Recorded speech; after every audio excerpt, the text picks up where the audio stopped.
오늘 우리가 함께 읽은 이 본문의 말씀은 솔로몬이 그렇게 사모했던 성전을 짓고 난 이후에 성전을 하나님께 봉헌하며 제사를 드리고 예배를 드렸을 때에 하나님께서 주신 그러한 축복과 은혜의 말씀이 오늘 본문의 말씀입니다.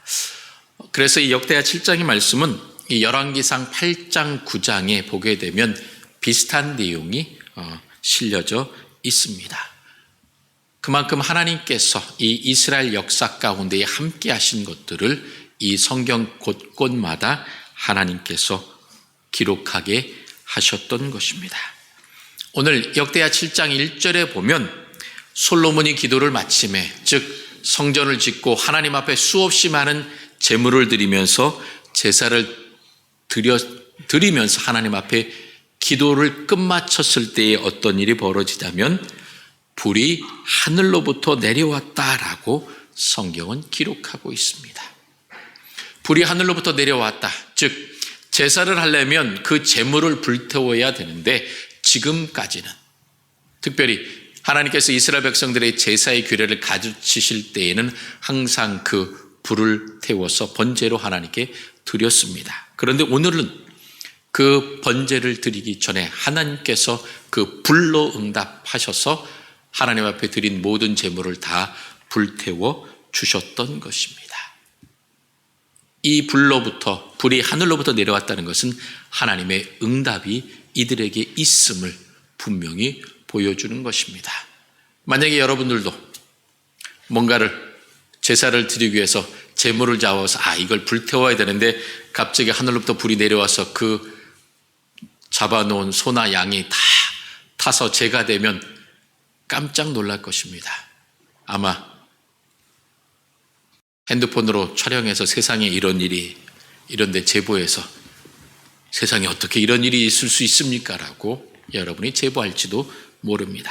그만큼 이러한 놀라운 역사가 일어났다고 하는 것은 하나님께서 솔로몬의 그 마음의 중심을 보시고 응답하셨음을 오늘 말씀해 주시고 있습니다. 그런데 이 솔로몬이 얼마나 이 성전을 드리고 하나님 앞에 정성으로 예물을 드렸냐면 오늘 5절에 보게 되면 솔로몬 왕이 드린 제물이 얼마나 많은지 이야기하고 있습니다.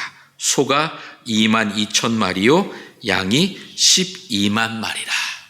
여러분 한번 소 한 마리 얼마, 양 한 마리 얼마, 나중에 집에 가서 한번 계산해 보십시오. 정말 수많은 제물을 하나님께 드렸던 것입니다. 이와 같이 정성을 다해서 하나님께 그 성전을 봉헌하고 제사를 드릴 때에 하나님께서 그것을 기뻐 받으시면서 하나님께서 주시는 축복과 응답이 오늘 말씀입니다. 그래서 우리가 읽은 11절에 보게 되면 하나님께서 뭐라고 축복하시냐면 여호와의 전과 자기에게 그리고 자기의 궁전에 이루고자 한 것을 다 형통하게 이루었다라고 솔로몬은 참 기쁘고 즐거운 마음을 가졌습니다. 하나님께서 내가 계획하는 모든 것들을 다 이루어 주셨구나. 그러면서 하나님께서 그 밤에 나타나셔서 솔로몬에게 뭐라고 말씀하십니까? 12절에 보면 내가 이미 내 기도를 들었다. 앞으로 솔로몬이 어떤 기도를 할지, 솔로몬이 앞으로 왕이 돼서 어떠한 고백과 기도를 드리면서 살아갈지 알 수 없지만 그러나 하나님께서 이미 그것을 다 듣고 받으셨다라는 것입니다. 그만큼 그 솔로몬의 마음의 중심을 하나님께서 보셨다는 것입니다. 제물을 소 2만 마리, 양 12만 마리 그 많은 제물을 드린 것이 아니라 그 마음의 중심을 하나님께서 기쁘게 받으신 것입니다. 그만큼 그 솔로몬의 아버지 다윗이 성전을 짓고 싶어 했는데 하나님께서 다윗 때에 짓지 아니하고 내 아들 솔로몬이 성전을 지을 것이다라고 하나님께서 말씀하셨고 그 말씀대로 솔로몬이 성전을 지었던 것입니다. 그러면서 이 역다의 7장에 나와 있지 않지만 열왕기상 8장과 9장을 보게 되면 그때 하나님께서 솔로몬에게 뭐라고 말씀하시냐면 솔로몬과 그의 후손이 그의 뒤를 이어서 왕위에 올라서 이스라엘을 다스리게 될 것이다라고 말씀하십니다. 그러면서 하나님께서 경고하십니다. 하나님을 예배하고 하나님을 믿는 길에서 떠나지 말라고. 만약에 그 길에서 떠나게 되면 이스라엘 민족 가운데에 어려움과 고통이 오게 될 것이라고 하나님께서 말씀하십니다. 특별히 약속의 땅 가나안에서 끊어버리실 것이다, 쫓아낼 것이다, 멸망하게 하실 것이다 라고 하나님께서 말씀하십니다. 즉 하나님을 잊어버리고 하나님을 예배하지 않고 자기 마음대로 살아가는 인생은 결국 모든 것을 잃어버리는 인생인 것입니다. 여러분, 우리가 살아가는 데 필요한 핸드폰, 차키니 지갑이니 신분증이니 여러 가지 많은 것이 있습니다. 그런 것들을 잊어버리면 참 불편합니다. 그것을 찾기 위해서 동분서주 애씁니다. 그런데 여러분, 내가 믿음을 잃어버렸는지, 하나님에 대한 경외와 하나님에 대한 사랑을 잃어버렸는지 안 잃어버렸는지 여러분 혹시 챙기고 계십니까? 내가 어디다 하나님에 대한 믿음과 사랑을 흘리고 잊어버리고 약해진 건 아닌가 여러분 생각하실 때가 있으십니까? 우리가 갖고 있는 물질과 그리고 내 삶의 주변에 있는 그런 귀중품보다 더 우리가 중요하게 생각하고 챙겨야 할 것이 바로 하나님에 대한 믿음이요, 하나님에 대한 사랑인 것입니다. 그래서 솔로몬이 그 아버지 다윗의 유언과 이야기를 듣고서 늘 믿음 안에서 굳게 붙들어 살게 되었던 것입니다. 열왕기상 2장에 다윗이 솔로몬에게 뭐라고 말하냐? 나는 세상 모든 사람들이 가는 길로 가게 되었다라고 그러면서 솔로몬에게 말하기를 너는 믿음의 대장부가 되어라 라고 신신당부했습니다. 아버지의 유언이 믿음의 대장부라고 데려갔으니 유언은 특별히 더 잘 지키도록 노력하지 않습니까? 그래서 믿음의 대장부가 되도록 힘썼기 때문에 하나님께 솔로몬을 통하여 성전을 짓게 하시고 솔로몬 때 이스라엘의 가장 큰 왕국을 건설하게 되었던 것입니다. 그러한 솔로몬에게 주실 축복이 풍성했기 때문에 오늘 우리가 읽은 말씀처럼 하나님께서 내가 이미 내 기도를 들었다라고 그러면서 하나님께서 말씀하십니다. 그러면서 16절에 보게 되면 내가 이미 이 성전을 택하고 거룩하게 했고 내 이름을 여기에 영원히 있게 하였습니다. 하나님의 이름이 이 성전에 있게 한다라는 것은 무엇을 말하느냐?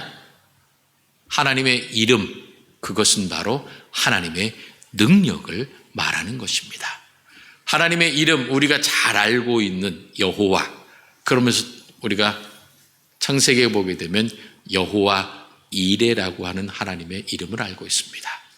하나님께서 우리의 모든 것들을 예비하시고 준비하신다.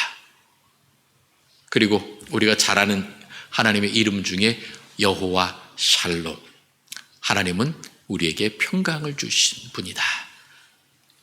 여호와 라파, 하나님은 우리를 치료하시는 분이다. 그리고 또 구약 신약 성경에 보면 하나님의 이름 중에 어떤 이름이 있습니까? 임마누엘이 있습니다. 하나님이 우리와 함께 하신다. 즉 하나님의 이름이 여기에 영원히 있다라고 하는 것은 그 하나님의 이름이 있는 게 아니라 하나님의 존재와 그리고 하나님의 능력이 이곳에 있기 때문에 이 성전에 나와서 하나님을 찾고 부르고 하나님께 나아가는 자를 하나님께서 만나주시고 사랑과 은혜와 능력으로 채워주시겠다고 하는 그러한 분명한 약속인 것입니다. 여러분, 그러므로 여러분의 주님의 몸된 교회에 나와서 하나님의 이름을 부르십시오. 하나님을 찾으십시오. 그러면 하나님께서 여러분들에게 크신 능력과 은혜로 채워주시고 함께해 주실 것입니다. 그러면 꼭 교회에 나와야만 되느냐? 아닙니다. 내가 있는 그곳이 바로 하나님의 성전입니다. 고린도전서 6장에 보게 되면 우리 안에 성령이 거하심으로 우리가 성전이라고, 거룩한 하나님의 임재하심이 우리와 함께하고 있는 것이기 때문에 내 몸을 하나님께서 기뻐하시도록 거룩하게 드리라고 우리들에게 말씀하십니다. 그러므로 내가 있는 그곳, 하나님의 이름을 부르고 하나님을 찾는 그곳이 바로 성전이요, 하나님을 만날 수 있는 곳입니다. 그러므로 여러분, 집에서 식탁이든 침대든 여러분이 있는 그곳에서 하나님 하고 부르는 그곳이 바로 성전이요, 예배당입니다. 그러므로 여러분이 있는 그곳에서 하나님 이름을 부를 때에 하나님께서 들으시고 하나님께서 함께 하시고 사랑과 은혜로 채워주시고 함께 해 주실 것입니다. 그러면서 하나님께서 뭐라고 약속하십니까? 내 눈과 내 마음이 항상 여기에 있느니라. 하나님의 눈, 즉 하나님의 눈이 있다는 것은 하나님께서 지금 나를 보고 계신다는 것입니다. 그리고 하나님의 마음이 있다는 것은 무엇입니까? 나를 향한 하나님의 사랑, 나를 향해 갖고 계신 하나님의 계획하신 모든 것들이 지금 이 성전에 내 인생에 나를 바라보시는 것 중에 다 있다라고 하는 것입니다. 그러므로 여러분, 내가 어느 곳에 있든지 간에 걱정하거나 염려하지 마십시오. 내 안에 하나님께서 계심을 믿고 하나님 하고 부를 때에 하나님께서 그 눈과 마음으로 나를 지켜보시고 함께해 주신다는 것입니다. 그러므로 그 하나님을 부르며 찾으며 순종하며 나아갈 때에 하나님께서 우리들의 크신 사랑과 은혜로 채워주시고 함께해 주실 것입니다. 여러분, 하나님의 눈과 마음이 영원히 우리와 함께 있음을 기억하면서 우리는 거기서 떠나면 안 됩니다. 그런데 하나님과 함께 했던 사람 아담을 여러분 잘 아실 것입니다. 아담이 어떻게 했습니까? 아담과 하와가 하나님과 함께 먹고 마시고 보면서 거닐면서 말을 하다가 죄를 지음으로 어떻게 됐습니까? 하나님을 피해서 숨는 그러한 삶을 살게 되었고 결국 어떻게 됩니까? 에덴 동산에서 쫓겨나게 되었던 것을 우리는 알 수가 있습니다. 그러므로 주님의 눈과 마음이 항상 내 삶에, 내가 있는 그곳에, 교회의 가정에, 우리 믿음의 사람이 있는 곳곳에 하나님께서 함께하고 계심을 기억하고 주님 앞에, 내가 주님 앞에 있습니다. 그걸 늘 기억하시고 믿음의 고백을, 하나님에 대한 사랑의 고백을 하면서 우리는 살아가야 한다라고 하는 것입니다. 그런데 우리가 살아가면서 늘 기쁘고 즐거우면 좋을 텐데 때로는 어려움을 겪습니다. 요즘 비 때문에 집에 비가 오고 또 뜻하지 않게 뒤에서 토사가 들어와서 이곳저곳 문제가 생긴 우리 성도들의 이야기를 들으면서 걱정하며 염려하며 함께 기도하고 있습니다. 그러한 우리 삶에 내가 생각지도 않은 위기가 다가왔을 때 내가 어떻게 해야 할까요? 오늘 말씀은 우리들에게 뭐라고 교훈하고 계십니까? 하나님의 눈과 하나님의 마음이 늘 함께하고 있음을 기억하면서 하나님 앞에 기도하라는 것입니다. 그런데 어떻게 기도하라고 말씀하십니까? 가장 먼저 14절에 보게 되면 악한 길에서 떠나라는 것입니다. 혹시 내가 하나님께서 기뻐하시는 길이 아니라 잘못된 길로 가고 있지는 않는가 살펴보라는 것입니다. 일명 양다리라고 해서 한 다리는 하나님께 두고 한 다리는 세상과 내 욕심에 두고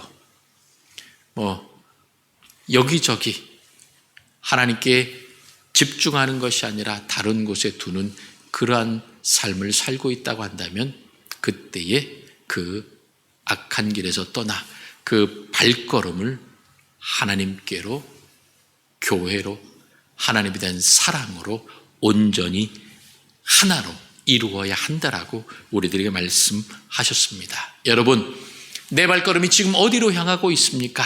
내 길이 어느 방향을 향하고 있습니까? 내가 가야 할 길은 하나님을 향하여, 하나님 나라를 향하여, 영생을 향하여, 부활을 향하여 나아가야 합니다. 내가 가는 길이 세상을 향하고 내 욕심을 향하는 길이 아니라 하나님을 향한 길이 되어야 할 것입니다. 그러면서 그 악한 길에서 내 발길을 돌이키고 그 다음에 우리들이 뭐라고 말씀하십니까? 스스로 낮추라는 것입니다. 즉 내가 세상 길로 가면 내가 무언가 잘 될 수 있을 거라고 생각했지만 그것은 착각이라는 겁니다. 내가 아무리 뛰어나고 건강하고 좋은 것 같아도 그러나 하나님께서 한번 거두어 가시면 우리는 꼼짝없이 다 빼앗길 수밖에 없습니다. 그러므로 스스로 낮추라는 것, 이것은 무엇이냐? 하나님을 경외하고 하나님을 높이고 하나님께서 내 인생의 주인 되심을 인정하라는 것입니다. 하나님, 나는 연약합니다. 부족합니다. 하나님의 은혜가 있어야만 살 수 있습니다라고 스스로를 낮추라는 것입니다. 그리고 내 힘으로는 할 수 없으니 나는 하나님만 의지합니다. 하나님만 찾습니다. 하나님께 맡깁니다. 그러면서 기도하라는 것입니다. 그러면 하나님께서 들으시겠다는 것입니다. 그러면서 우리들에게 또한 뭐라고 말씀하십니까? 내 얼굴을 찾으라는 겁니다. 자녀들은 그러죠.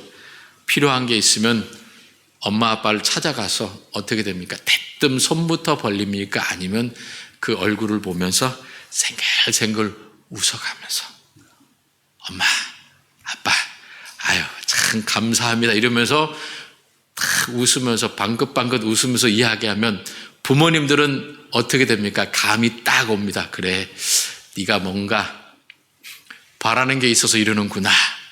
그래도 뭐라고 하지 않습니다.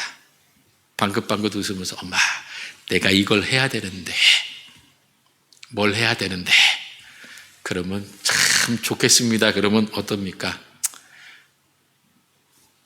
지갑 열어서 필요한 것들 다 챙겨줍니다. 즉 부모의 얼굴을 바라보면서 생글생글 웃으면서 모든 것들을 구할 때에 그 부모의 마음이 열리게 되어 있습니다. 하나님께서 내 얼굴을 찾으라는 것은 무엇입니까? 다른 것을 바라보지 말라는 것입니다. 세상을 바라보거나 사람을 바라보거나 환경을 바라보지 말고 전능하신 하나님, 능력의 하나님을 바라보고 그 얼굴을 찾으면 하나님께서 나를 바라봐 주시겠다는 것입니다. 그래서 민수기 6장 22절부터 있는 그 대제사장의 축복문에도 보면 여호와는 그 얼굴을 내게로 향하여 드사, 하나님께서 그 얼굴을 드셔서 우리를 바라보실 때에 우리에게 은혜와 평강이 임한다는 것입니다. 그러므로 내 얼굴을 다른 곳으로 돌렸다가 내가 가고 싶은 데로 갔다가 망하고 넘어지고 쓰러지고 곤고하고 힘들 때에 내가 겸손하게 엎드려서 하나님, 나는 부족합니다. 연약합니다. 그러므로 내가 하나님만 바라봅니다라고 그 얼굴을 찾으면 하나님께서 그 문제를 해결해 주시겠다라는 것입니다. 특별히 그 나라와 민족 가운데에 어려움이 생기면 오늘 13절에 보게 되면 하늘을 닫아서 비가 내리지 않거나 혹은 메뚜기들에게 토산을 먹게 하거나 전염병이 내 백성 가운데에 유행할 때에 천재지변이 일어나고 질병이 일어나고 문제가 생길 때에 그 천재지변에 우리가 어떻게 할 방법이 없습니다. 비가 내려서 홍수가 나서 우리들의 삶의 터전이 쓸려나가게 되면 우리가 아무리 막아보려고 해도 막을 수 없습니다. 그럴 때에 하나님을 찾고 바라보고 기도하라는 것입니다. 그러면 하나님께서 듣고 그 땅을 고쳐주시겠다라고 우리들에게 약속해 주셨습니다. 그러므로 우리는 믿음의 확신을 갖고 하나님, 내가 하나님의 얼굴을 바라봅니다. 하나님, 나는 할 수 없음을 주님 앞에 고백합니다라고 나아갈 때에 하나님께서 응답하시고 들으시고 함께해 주신다는 것입니다. 여러분, 우리가 나아갈 길은 하나님의 얼굴을 바라보며 하나님과 함께 가는 길입니다. 내가 가고 싶은 길, 세상 사람들이 가면 좋다고 하는 길, 그 길이 아니라 하나님의 길을, 하나님의 얼굴을 찾는 길로 가야 합니다. 그 길에, 그 삶에 하나님의 눈과 마음이 영원히 있음을 오늘 우리들에게 약속해 주셨습니다. 그러므로 여러분, 우리는 그 믿음의 길로, 기도의 길로 나아가야 합니다. 잘못된 길로 가다가 넘어지고 쓰러져서 지치고 힘들어서 불평하고 원망하는 것이 아니라 하나님만 바라보며 하나님께로 나아가야 할 것입니다. 내게는 솔로몬과 같은 은과 금 없고 많은 것들이 없지만 정말 중요한 것은 내 마음을 하나님께 드리고 하나님 얼굴을 찾고 하나님만을 따라가게 되면 하나님께서 들으시고 응답해 주셨다는 것입니다. 그러므로 우리들의 삶을 통하여 하나님의 영광과 은혜가 드러나게 될 것입니다. 언제나 주님만을 바라보며 하나님의 얼굴을 찾고 스스로 겸손하게 기도함으로 하나님 주시는 복과 은혜를 내가 누릴 뿐만 아니라 내 삶의 터전, 그리고 이 나라와 이 민족, 교회와 열방의 모든 사람들이, 백성들이, 민족들이 주님의 사랑 은혜 가운데 회복되며 구원과 영생의 길로 나오는 그런 축복의 날이 속히 오도록 우리가 더욱더 힘써 주님 앞에 나아가야 할 것입니다. 우리들에게 주신 이 주님의 귀한 약속의 말씀을 붙들고 기도하며 예배하며 주님의 얼굴을 날마다 구하는 우리 모든 파평의 성도들이 다 되시기를 주님의 이름으로 축원합니다.